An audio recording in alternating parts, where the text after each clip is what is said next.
And welcome back, everybody. Shy Sox Fan 11, Geriatric Gaming, back here again with yet another beginner's guide to, basic beginner's guide to. And today it's going to be the basic beginner's guide to the Doctor. Doctor, a killer that's been out for quite a long time. And we don't see a ton of them in play all the time. I mean, there are a ton of killers to choose from, so that kind of makes sense. He's considered to be more along the medium rankings on most tier lists I see, if not the lower end of the middle tier. So we're not talking about a Blight or a Nurse or Spirit or something like that. Then again, we're also not talking about someone like Clown or Legion, who have been considered to be on the bottom end of these tier lists. Doctor is a good killer. He is not the easiest killer to play. He does require some level of skill and some knowledge of the intricacies of how his power works, but he is a lot of fun to play. And as we have our friend Jeff here to demonstrate a couple of the techniques and the way his power works, Jeff would be the first person to tell you that he is absolutely annoying to play against as a survivor. So if you're looking to annoy your opponents, Doctor is the one to play. So let's talk really quick about the Doctor, and to do that, we're going to go ahead and pull up his basic stats, and we'll take a look right here and talk about what the Doctor is and what he can do. The Doctor has a 4.6 meters per second movement speed. That's base for most of the killers in the game that don't have some sort of ranged attack. And he has a standard terror radius, as most killers do as well, of 32 meters. He's a tall killer, so you're not going to be hiding in loops. Your survivors are going to see you coming. And as a reminder, of course, survivors move at 4 meters per second. And again, the Doctor at 4.6 movement speed at his base when he's traveling normally. Now, he does have different movement speeds when you're using his powers.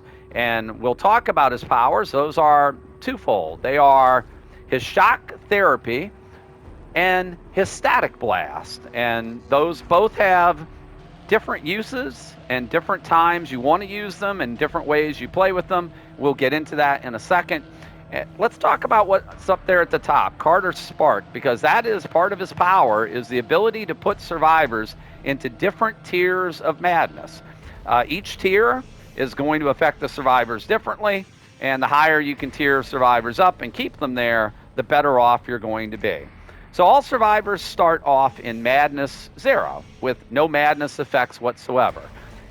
How do you tier them up? Well, you do that using both his shock therapy and his static blast. Whenever you hit a survivor with your shock therapy attack, that's going to raise that survivor a half a tier of madness. So if you shock somebody with your shock therapy twice, that'll take them from no madness to madness level 1. If you static blast and you hit a survivor, and static blast can hit multiple survivors at once, that actually will raise survivors up one entire tier of madness. And what do these madness tiers do? Well, whenever we're in madness 1, survivors, as you can see, will scream once. That's going to reveal their position to the Doctor. And it says here it slightly affects skill check placement and direction. That's actually a 33% chance that you will get a madness skill check. A madness skill check, if you've never played against the Doctor, means that your normal skill check circle that'll show up whenever you're getting a skill check doing an action such as repairing a generator or healing can be on different parts of the screen. It can show up maybe in the upper left or the bottom right of your screen. It won't necessarily be centered anymore. In addition to that, the bar and the arrow will actually sometimes go in reverse on these madness skill checks. And if that happens, well, that's going to make it a little bit tougher for survivors to hit it, particularly if they're not expecting it to come. When you're in Madness Tier 1, there's a 33% chance that the survivors will be getting those Madness skill checks. When you're in Madness 2, survivors, again, when they tier up, are going to scream, and they're going to start experiencing hallucinations of illusionary doctors. Now, the one thing to know about these illusionary doctors is they will appear intermittently, and they always face the direction of the survivor that is being affected by it. So, as a Doctor player, you want to keep a look around the map as you're in chase, as you're looking for survivors, to see where your illusionary doctors are popping up, because that means there's a survivor in the vicinity. And again, you're going to want to go in the direction that illusionary doctor is facing, because that is where the survivor is going to be. Now, these illusionary doctors are not 100% reliable. Sometimes you'll see them appearing in weird locations. I've seen them literally hovering in the air, up on top of hills, up on top of parts of a building where survivors can't actually go. So don't be thrown off by where the doctor's at. Focus mainly on where he's facing, and that will help you find the survivors you're looking for. The other thing that happens in Madness Tier 2, it says here on the screen, it moderately affects skill check placement and direction. That's actually a 66% chance that survivors in Madness 2 are going to have a Madness skill check when they get a skill check. So that is obviously much more effective for you than if the survivors are in Madness Tier 1. And finally, we have Madness Tier 3. Whenever survivors are in Madness Tier 3, they will scream intermittently, and they will also continue to experience hallucinations of the illusionary doctor. They will keep doing this until they snap out of it. And in fact, they can't do anything for the most part until they snap out. As you can see there, they cannot heal, they cannot repair, they can't sabo, they can't unlock chests, they can't cleanse totems, they can't use their items, they can't do anything except for two things when you're in Madness Tier 3. The two things you can do is that you can unhook a survivor while you are in Madness Tier 3, and you can open an exit gate. So if you're in Madness 3, survivors can do those two things, but anything else, as far as progressing the game, comes crashing to a halt until they snap out of it. And when they snap out of it, they're going to get a couple of skill checks, and Jeff is going to demonstrate this, and will demonstrate this here a little bit later on, what it looks like when a survivor's snapping out of it. And if they miss these skill checks, they're going to scream. That's going to slow their progress down. And again, it's another way to track. And this is one of the things that the doctor is so good at, is that he has built-in tracking. A lot of killers have to use some tracking perks in order to find survivors or to keep tabs on them. The doctor, through tiering people up in Madness, has that built-in tracking already in place, whether it's his doctors or whether it's people screaming. And all of this can be also supplemented by his add-ons, which we'll talk about, that are, for the most part, all very, very good. The one thing to remember about Madness is that once you've tiered a survivor up into Madness 1, they can go up to 3. When they snap out of it, they go back to 1. Survivors can never go back to Madness 0 once they've been tiered up at least to Madness 1. So once you get the survivors in your match started to tier up, they're going to stay that way in some form or another throughout the entirety of the game. So let's talk about his powers. We have his shock therapy. Now, his shock therapy has a 10-meter range by default.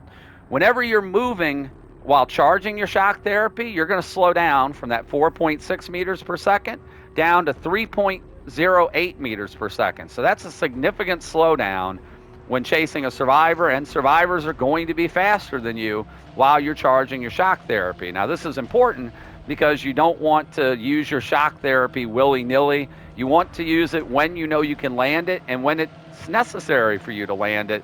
And it's not an ability you want to spam, even though there's not much of a cooldown. The cooldown on using it is only 1.5 seconds, and it only takes 1 second to charge. So your first instinct might be to continuously use the shock therapy. But again, remember, you're moving much slower than the survivors, so you're not going to want to do it unless it makes sense for you to do it.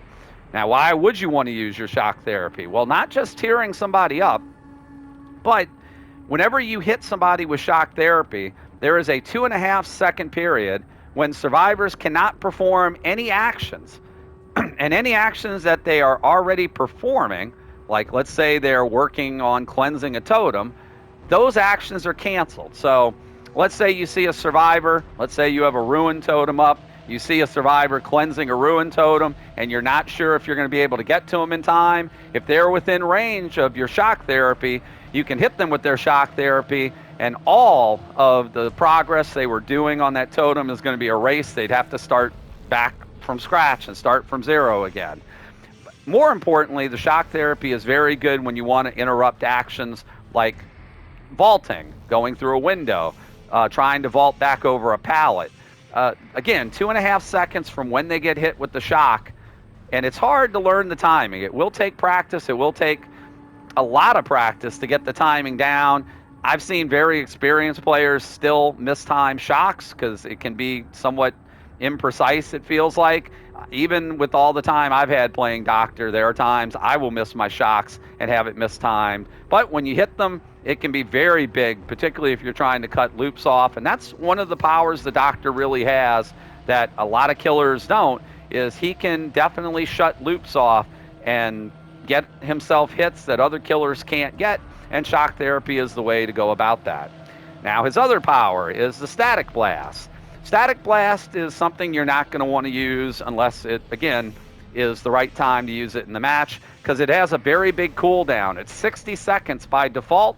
Again, add-ons can change this, but still, that's a long period in time between your static blast.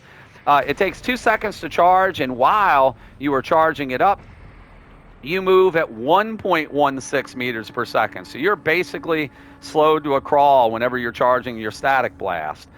Your static blast will affect your terror radius. And again, your terror radius on the doctor is going to be 32 meters, but there are add-ons, and of course there are perks that can change that terror radius. So whenever you use your static blast, anyone within your terror radius, even if it's enlarged, will be affected by the static blast and will tear up and scream. So that is a good way for tracking, to have an idea where your survivors are, where to go to next, in addition to tearing them up in madness. There is one counter to static blast, and that is getting into a locker. If a survivor is in a locker, they will not be affected by the static blast, so that's something to keep in mind whenever you're using this particular part of his power. So that's the doctor's powers. Let's take a look at his perks. None of which are particularly good, but they do have their uses, and not necessarily always with the doctor, but they do have some usage. This particular perk, Overwhelming Presence, that's what you get when you get to level 30 for teachables. This one's not very good at all. It says here that survivors within your terror radius, their consumption rates on their item are increased. It says here 80%, but I believe if we are at tier 3, then I think that it goes all the way up to 100%. But in any case, Overwhelming Presence really is not a perk worth running. It's not going to do much. It's going to affect the items like toolboxes and medkits of survivors, but there are so many better perks to run. This is a perk I almost never see used on any killer, and it's one I wouldn't recommend unless you're just trying to get your doctor adept, in which case you have to run it. His second perk is Monitor and Abuse. Monitor and Abuse, its main function is that in a chase, your terror radius is increased by 8 meters. If you're not in a chase, your terror radius is decreased by 8 meters. Your field of view is increased. Again, if you're at level 3, it's going to be more than that 3 degrees. But the main thing is not so much the field of view as much as it is the terror radius increase and decrease. Does it work with Doctor? It's not so much Doctor that you want to use this on. There are other killers that I think take much more advantage of it than the Doctor does. It's a great perk to run if you're playing the Shape, Michael Myers, who already has a reduced terror radius at times, and Monitor gives you a chance to sneak up on survivors much better with that. Hag is another killer I run Monitor and Abuse on because she also has a smaller terror radius. In the past, when his terror radius was lower, Deathslinger players tended to run Monitor and Abuse, and it's still a pretty decent perk on Deathslinger. Would I run it on Doctor? Not necessarily. Again, it's not really a great perk, and I think it has usages, but for Doctor, again, there are better perk loadouts you can use than this. And finally, at level 40, there's Overcharge. Overcharge means that whenever you kick a generator, the next time a survivor interacts with that generator, they are faced with a tremendously difficult skill check. If you fail the skill check, you lose additional progress. Again, it says 3% here. It's slightly more if you're at tier 3.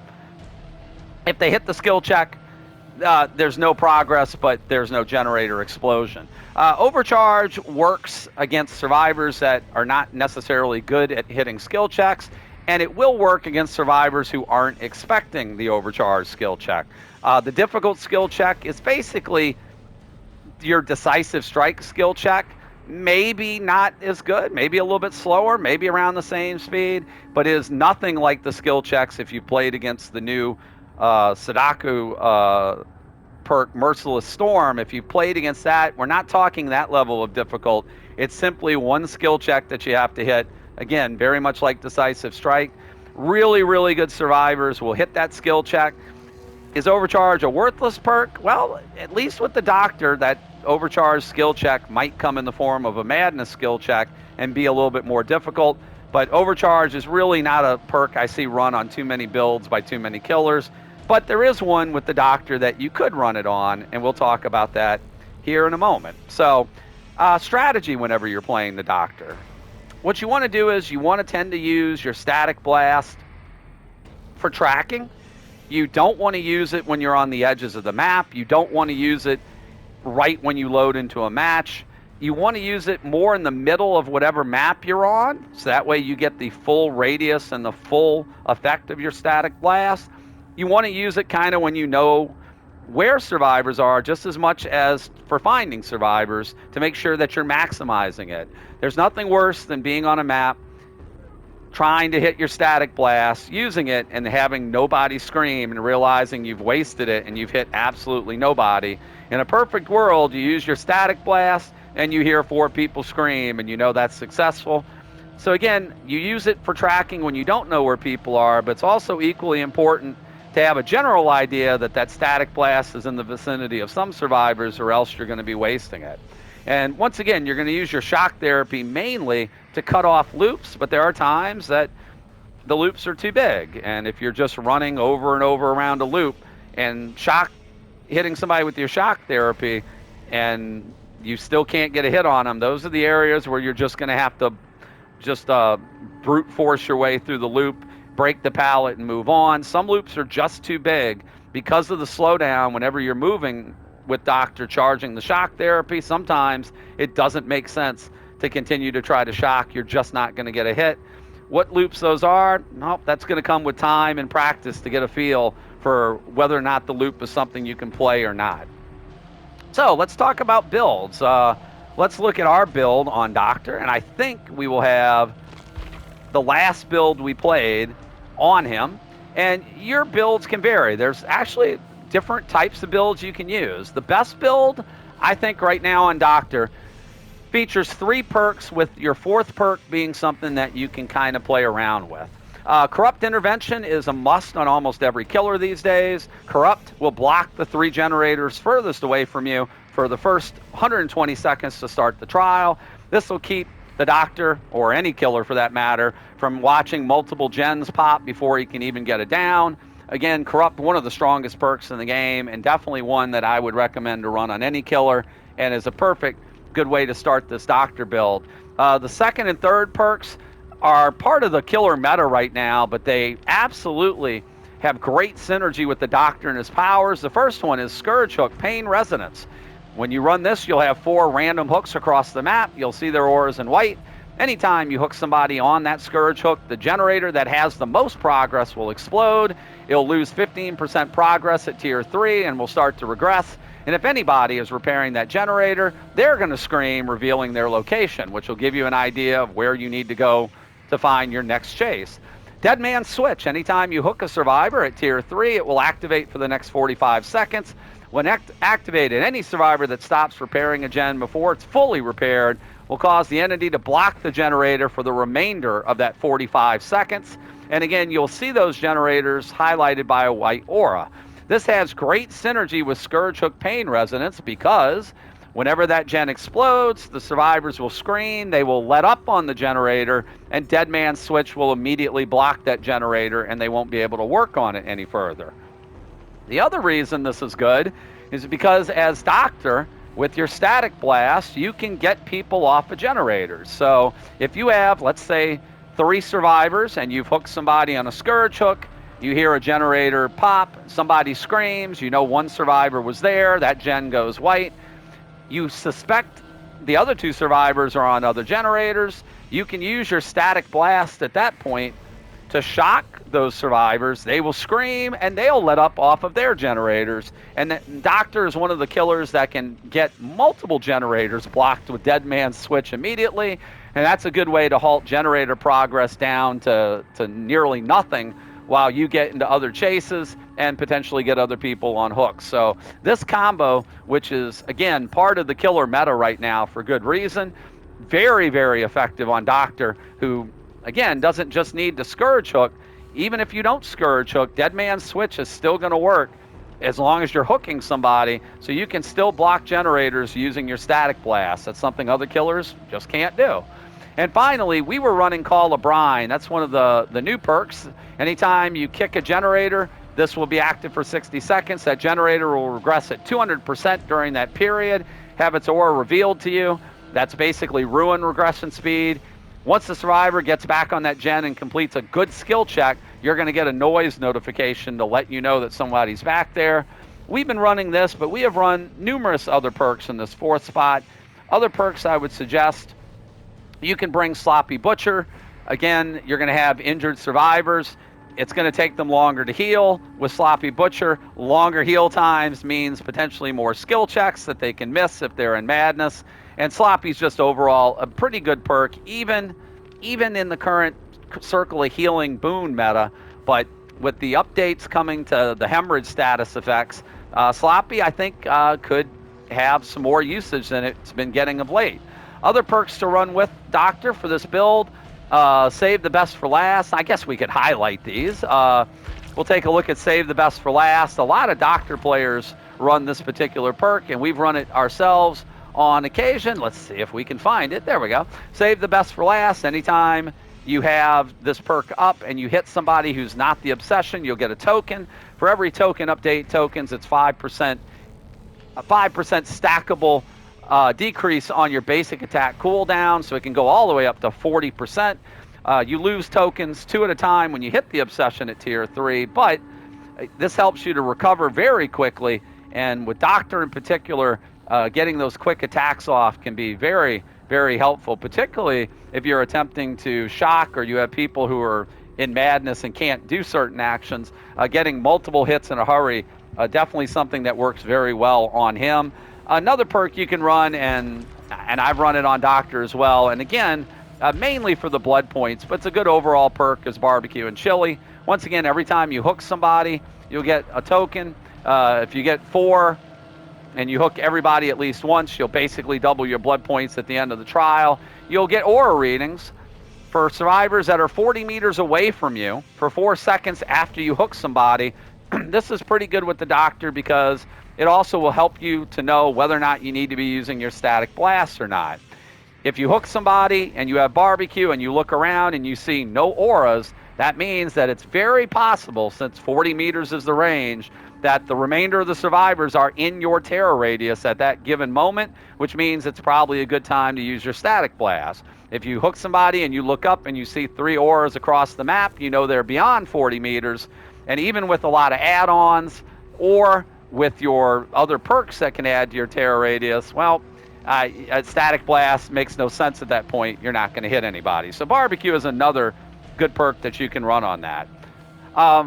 If you don't want to play this, if you want to try to shake things up a little bit, there's 2, I don't want to say meme builds, because they can be very effective against certain ranks and sometimes against all ranks. There is the Impossible Skill Check Doctor. Impossible Skill Check Doctor is all about making people miss skill checks. To do that, you want to increase your terror radius, and the ones I've seen in the past revolve around the perks Distressing, which whenever you run this, your terror radius increases by 26%, which is pretty substantial. Usually that build also will feature something like Hex Huntress's Lullaby, which whenever that's up and you hook somebody, that will reduce the notification notice whenever somebody's getting a skill check.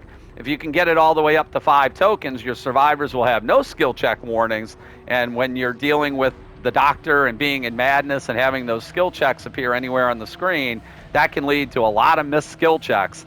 Usually with that build, the other perk I see run with it is going to be the Trapper's perk, Unnerving Presence. whenever someone is within your tear radius, and again, if you're doing something to increase your tear radius, that will be the majority of the time, those skill check zones will decrease by 60% at tier 3. There's a 10% chance of having skill checks getting triggered while somebody's repairing or healing. And again, with impossible skill check doctor, that just means a really, really bad time for them. Other perks you can run for that 4th perk would be the aforementioned overcharge, or you could run the Merciless Storm perk, which again, whenever a generator reaches 90%, survivors will get continuous skill checks, and if they miss one, or if they stop repairing, that generator will be blocked for 20 seconds. It only procs 1 time per gen. But again, those skill checks are affected by the doctor's madness. So this is one of the few effects that do get affected by his madness. And yeah, this could make for a hard time for somebody. This is a bit of an annoying build to run, but again, very effective. Another build I've run before on Doctor is basically you could run the Scourge hooks and you could run Agitation and Starstruck. And we'll take a look. Agitation is the Trapper perk that increases your terror radius by 12 meters. So it turns you from a 32-meter terror radius killer to 44, which is pretty substantial. It makes you move 18% quicker whenever you're carrying somebody. And the trick is you pair up Agitation with Starstruck. And Starstruck is the perk from the Trickster. And Starstruck, whenever you're carrying a survivor, anyone that's within that terror radius will be exposed. And that will last for 30 seconds. They'll be one shot down. It's got a 60-second cooldown. But again, the one thing you can do is you can carry somebody, you can hook them, and then you can use your Static Blast to find out who is close to you and who's exposed to give you potentially very easy downs. We've run this build before, and we've had a lot of success. And in fact, if you check our Doctor playlist on our channel, we are a number of matches up there where we've run the Agitation Starstruck combo. Doctor, one of the killers that it works extremely well on. And another way to make these builds all better, including this one, is going to be with your add-ons. So we'll take a quick look at the add-ons, and then we'll jump into a little bit of a demonstration. Let's take a look at the Doctor's add-ons, and what are the good add-ons to run? Well, the good thing with the Doctor is that largely almost all of his add-ons tend to be really good.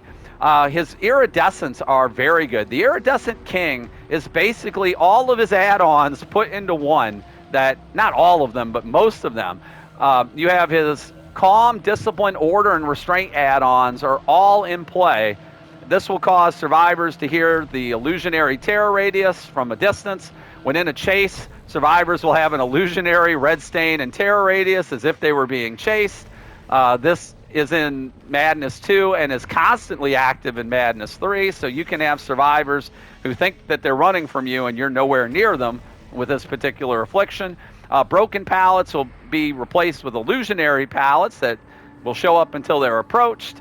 And plus, the illusionary Doctor duration will increase by 6 seconds.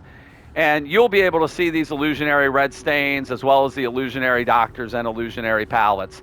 Iridescent King, one of the strongest add-ons, iridescent add-ons in the game for any killer. Iridescent Queen is not bad either. Anybody who's hit by either the shock therapy or static blast will have a static charge. Whenever you have a survivor that goes close to someone who's carrying a static charge, they're going to get a shock identical to shock therapy, and that static charge is discharged. It's a good tracking perk. It's a good way to spread madness amongst survivors. It's not nearly as good as the King, but again, a fun add-on to run. The Doctor's main add-ons fall into 2 different types. One are his ranged add-ons. As you can see, we have the rare one equipped. The high stimulus electrode, that increases the range of shock therapy by 4 meters.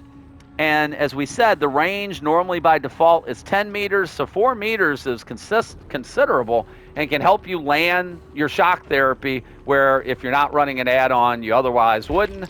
There are other ones. The polished electrode will increase it by 3 meters, and the moldy electrode will increase it by 2 meters. Running one of these is never a bad idea to do. These are all solid add-ons. Other than that, we talked about the Iridescent King adding all of these different effects to the survivors. Well, those are all included in individual add-ons. We have the Calm add-ons. Those will increase your terror radius when your static blast is ready, and then decrease it whenever it's on cooldown. So we were talking about that Agitation Starstruck build, for instance. The Calm add-on is a perfect add-on because then you're dealing with a monstrous terror radius while you're carrying somebody. And again, of course, whenever you hit that static blast, it'll be on cooldown, it'll decrease it, but you're not really worried about it. The Calm add-ons are, I think, his best add-ons afterwards. And there is a uncommon one and a common one as well. All of those have slightly different effects, lower effects or lesser effects than the rare one, but they're all pretty good to use. And you can stack these. You can run the very rare along with the uncommon, and pair those up together to really have a huge terror radius if you do that.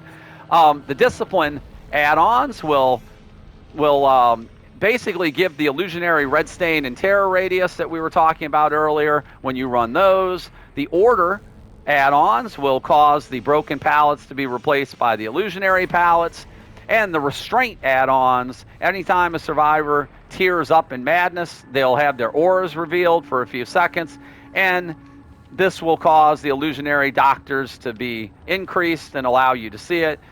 All of these are pretty good add-ons. Honestly, the only bad add-ons on the Doctor are probably going to be the ones you want to avoid. The interview tape, which changes the shock therapy from a cone to a beam and makes it a lot more difficult to hit.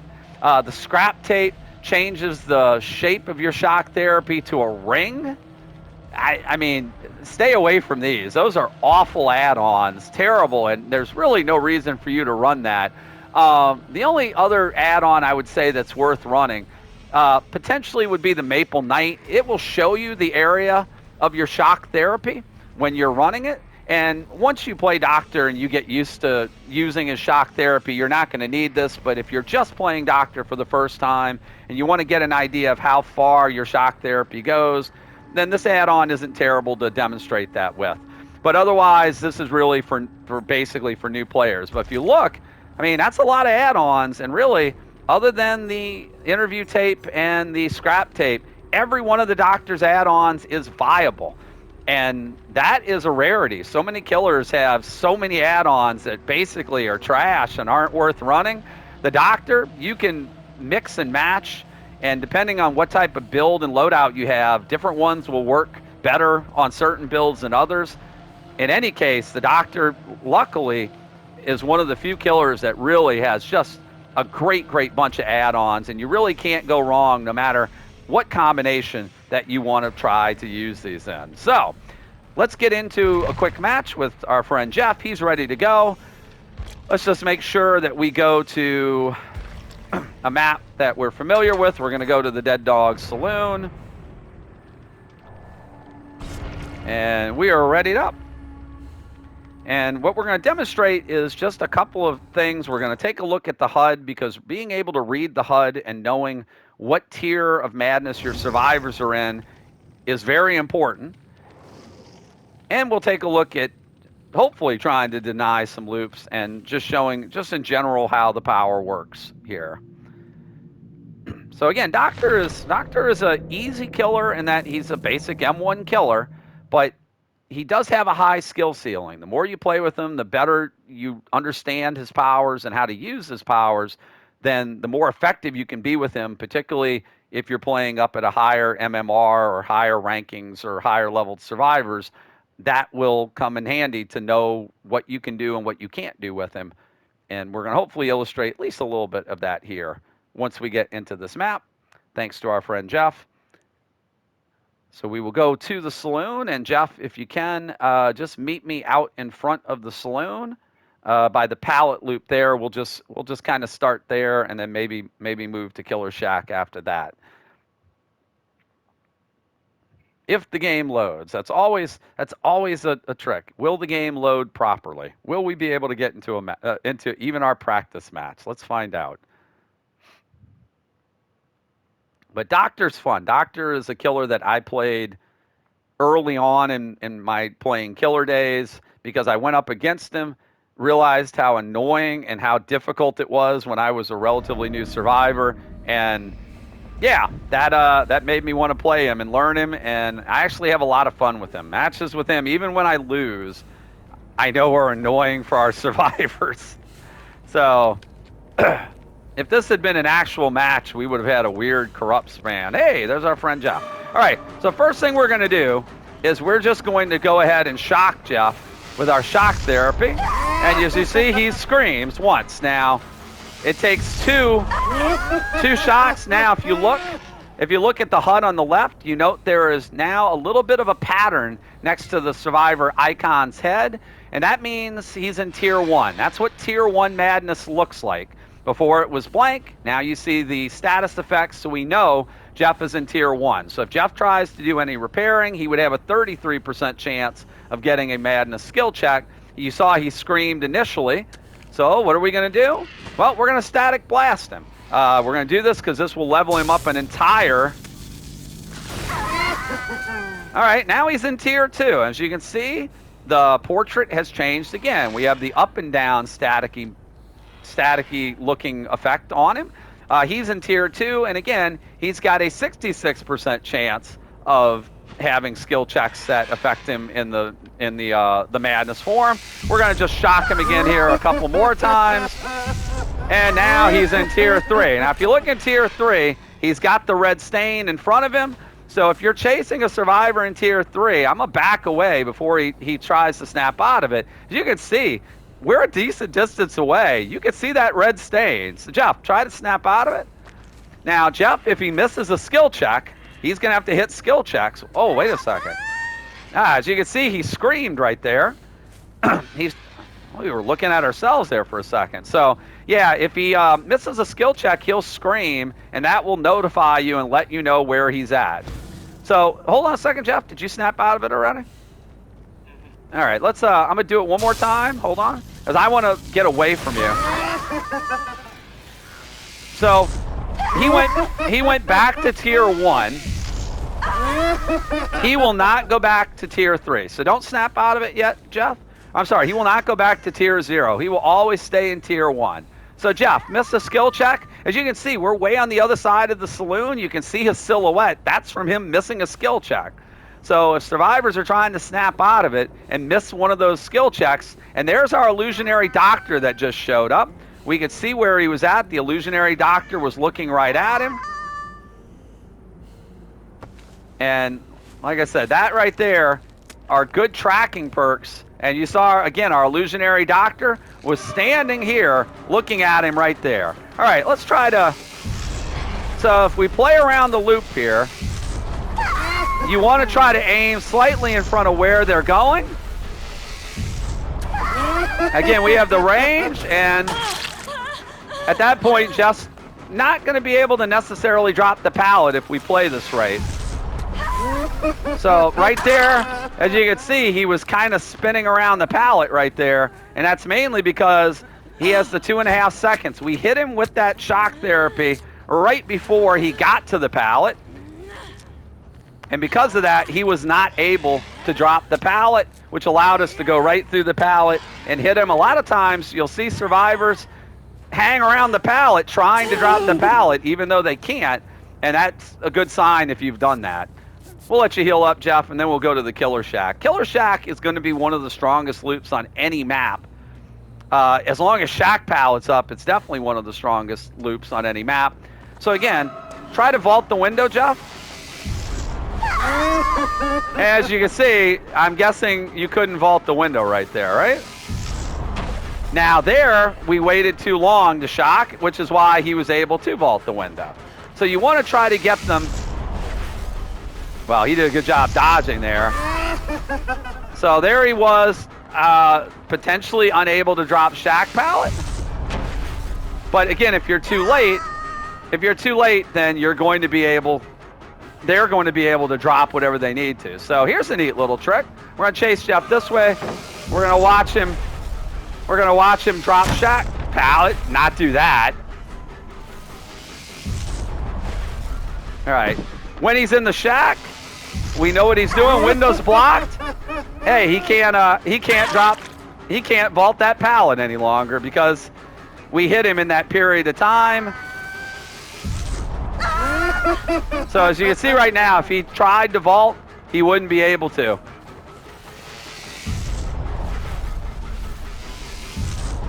So right there, he's not going to be able to go anywhere except down. So that's how you want to deny it. You have people running for pallets or vaults. Again, you have 2.5 seconds. It seems like it's not a lot of time, but it's usually enough in order to get your survivor in a lot of trouble to keep them from doing something. So I'm going to do one more thing before you leave. We talked about interrupting stuff. Let's find a totem really quick. Before you leave this match, let's see if we can find a totem. Might be a little harder. Do we, there's usually one in the back corner to the left over here by the water, by the windmill and the water tower. Oh, there's one in the shack? I didn't even notice. Okay. Start breaking it. So, if you have, let's say, a ruined totem and somebody's... Oh, you're in madness. Okay. Snap out of it first. Gotta get you out of madness first. I did see there was a totem there. That's almost a well-hidden totem. That would be a shock for Dead by Daylight. Okay, Jeff's going to try to cleanse that totem. It takes, I think it's 12 seconds by default. If we hit him with the shock, that just completely interrupted his progress and starts him from scratch. So you have somebody trying to put up a boon, you have ruin, you have something that they're trying to do, then they're not going to be able to do it. They're going to have to start all over. This is particularly helpful if you're running not only something like Ruin, but if you had something like Devour Hope, something that you just don't want them to break, then that is going to be pretty devastating to be able to interrupt it and then stop them. All right, Jeff. I think you've suffered enough through madness. You can jump out. Jeff would tell you his favorite killer in the world to go against is the Doctor. Actually, no, but yeah. I was going to say, this is it's an annoying killer to play against. It can be very difficult, and I've heard, what I've heard before, people refer to the Doctor as a noob stomper. And I hate to use the word noob, and I'm not going to. Let's just say inexperienced players. Doctors, if you're relatively new to the game, and if you're getting matched up against relatively new survivors, the Doctor is going to be a killer. And if you play him correctly, or honestly, even if you're just learning to play him, is going to cause all kinds of problems for those survivors. And even against high-level survivors, if you know how to play him well, and with the right perks, he is definitely 100% a killer that's viable, even against top-notch teams and top-notch players.